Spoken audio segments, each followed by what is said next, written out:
조동철 KDI 국제정책대학원 교수님의 기조연설이 있겠습니다. 최근 이 경제 위기에 대한 관심이 아주 고조되고 있습니다. 40여 년 만에 스태그플레이션이라는 진단도 나오고요. 혹은 이보다 훨씬 더 자극적인 퍼펙트 스톰이라는 용어도 자주 듣습니다. 고점 대비 30% 이상 급락한 주식시장과 끝없이 추락하는 가상자산 시장을 보면 이런 말들이 과장이 아니라는 생각이 듭니다. 그러나 상황의 심각성만을 토로하는 것으로는 어려운 국면을 헤쳐나가기가 좀 어렵고요. 우리가 할 수 있는 일이 뭔지 고민하기 위해서는 조금 냉정하게 상황을 살펴볼 필요는 있을 것 같습니다. 현재 세계 경제 가장 큰 이슈는 인플레이션입니다. 왜 이렇게 인플레이션이 높아졌을까요? 원론적인 답은 간단합니다. 공급에 비해서 수요가 지나치게 많은 것입니다. 그렇다면 이처럼 수요가 많아지게 된 원인은 뭘까요? 코로나 충격에서 벗어나기 위해서 각국 정부가 시행한 대규모 부양 정책이 기본적인 원인입니다. 대부분 선진국들은 기준금리를 사실상 0%로 낮췄고요. 정부도 막대한 자금을 살포했습니다. 이른바 총수요를 확대하는 정책이었던 것입니다. 돈이 부족해서 수요가 위축되어 경기가 지나치게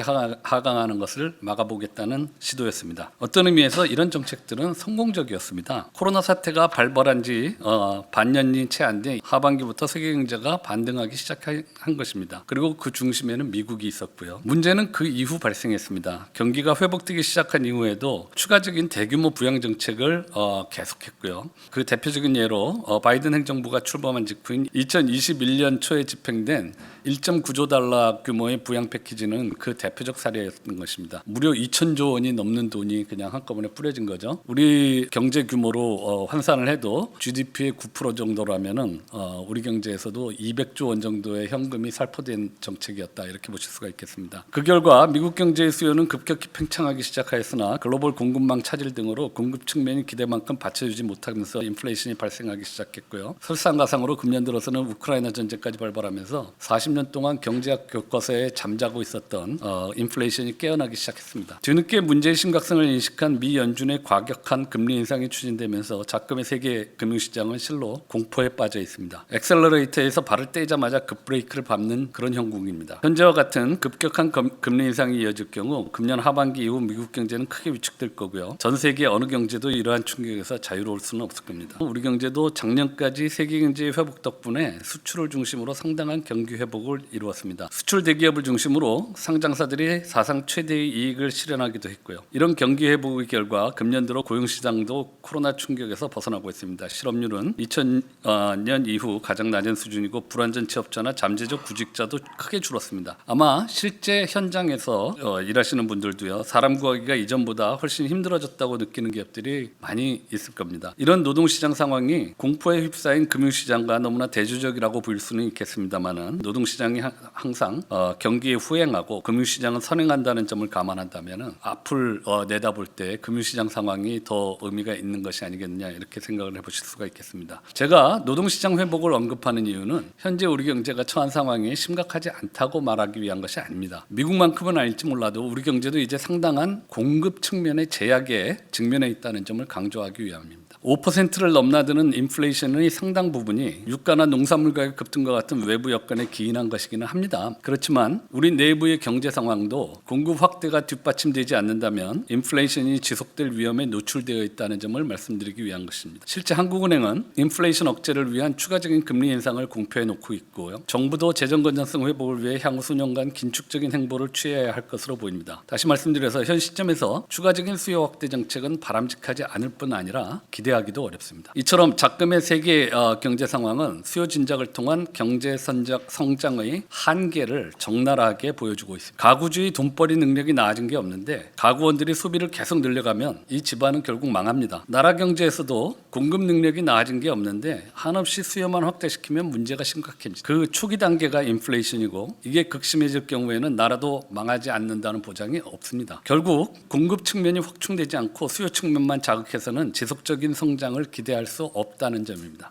이제는 지나간 소득주도 성장론이 비판받았던 이유도 여기에 있습니다. 소득 재분배를 통한 가계의 수요 확대가 성장을 이끌 수 있을 것이라는 주장은 공급 측면에 대한 고려가 없었던 셈입니다. 결국 기업 부문의 생산성 재고를 빼고 성장을 논할 수는 없습니다. 당장 인플레이션 안정을 위한 수요 긴축 정책이 불가피하고 중장기적으로도 노동력이나 자본의 양적 팽창을 크게 기대하기 어려운 우리 경제 상황에서 기업의 생산성 재고는 우리가 추구해야 할 유일한 대안이라고 할 수밖에 없습니다. 그렇다면 기업 부문의 생산성 재고를 위해서는 무엇을 해야 할까요? 기업의 창의적 혁신을 가로막는 규제를 개혁하는 것이 가장 시급한 과제인 것으로 보입니다. 그 중에서도 시대 변화를 쫓아오지 못하는 낡은 규제, 세계적으로 유례를 찾기 어려울 정도로 이념화된 규제들이 우선적인 개혁 대상이라고 보입니다. 이 부분에 대해서는 세미나에서 보다 구체적인 논의가 이루어질 예정이니까 저는 하나의 예로 비교적 최근 도입된 주 52시간 근무제에 대해서만 언급하고자 합니다. 저는 이 규제가 어떤 목적을 달성하기 위해 혹은 누구를 위한 것인지조차 잘 알지 못합니다. 이 규제가 도입된 이래 저는 개인적으로 만나는 후배들마다 물어봤습니다. 매주 52시간 이하로 근무하는 것과 2달 동안 주 60시간씩 빡세게 일하고 그 다음 달에는 한 달 내내 휴가 여행 가는 것 중에 어떤 게 좋으냐. 100% 후자를 선택합니다. 물론 표본의 수가 아주 많지 않아서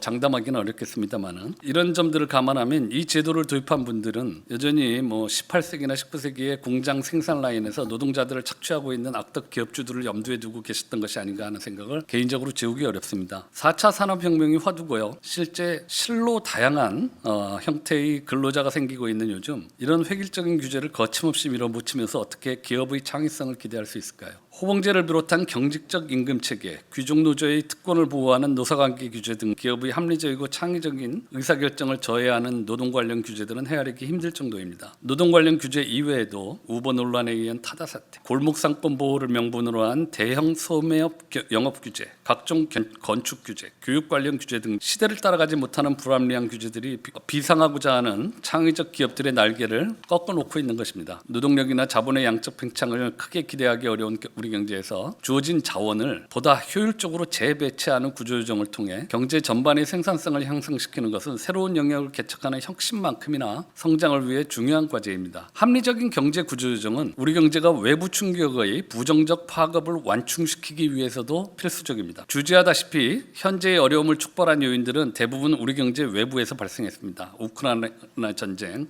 미국을 비롯한 선진국들의 급격한 금리 인상, 중국의 제로 코로나 정책 등등 우리 통제권 밖에서 일어난 일이 대부분인 것이 사실입니다. 그만큼 현재의 위기 상황을 우리만의 힘으로 타개하기가 또 쉽지만은 않을 것입니다. 그렇지만 어려운 상황 속에서도 우리 대처의 여하에 따라 외부 충격의 파급은 더 확산될 수도 혹은 제어될 수도 있습니다. 정책 방향만큼은 경직적 규제들을 개혁하여 경제 전반의 생산성을 제고하고 위기 대응 능력을 높이는 방향으로 나아가야 한다는 점만큼은 반드시 강조하고자 합니다. 마지막으로 기업인 분들께도 당부의 말씀을 드리면서 마무리하고자 합니다. 낡고 불합리한 규제를 개혁하자는 요구는 기업 활동의 자율성을 보다 폭넓게 인정하자는 것입니다. 기업들이 보다 주체적으로 떳떳이 경쟁하는 운동장을 만들어달라는 요구입니다. 그러나 이런 요구들이 특정 분야에 대한 정부의 지원과 보호 육성을 촉구하는 요청과 맞물리기 시작하면 그 의미는 크게 퇴색하게 됩니다. 정부 지원과 보호 육성은 기업 활동에 대한 정부의 간섭, 즉 규제를 동반할 수밖에 없기 때문입니다. 지원과 보호는 하되 간섭하지 말라는 요구는 당위성이 약해질 수밖에 없습니다. 그래서 규제 개혁은 기업 스스로의 책임 강화와 함께 가야 합니다. 이제 기업인들은 우리 경제의 건강한 성장을 이끌어갈 경제적 리더로서의 역할뿐 아니라 자유시장 경제 체제를 수호하는 사회적 리더십도 발휘해 줄 것을 기대받고 있습니다. 그 중심에는 국민들로부터 존경과 사랑을 받는 기업인 여러분들이 계셔야만 합니다. 자유시장 경제 체제의 중심은 누가 뭐라고 해도 기업이기 때문입니다. 장시간 경청해 주셔서 감사합니다. 네, 조동철 교수님 기조연설 잘 들었습니다.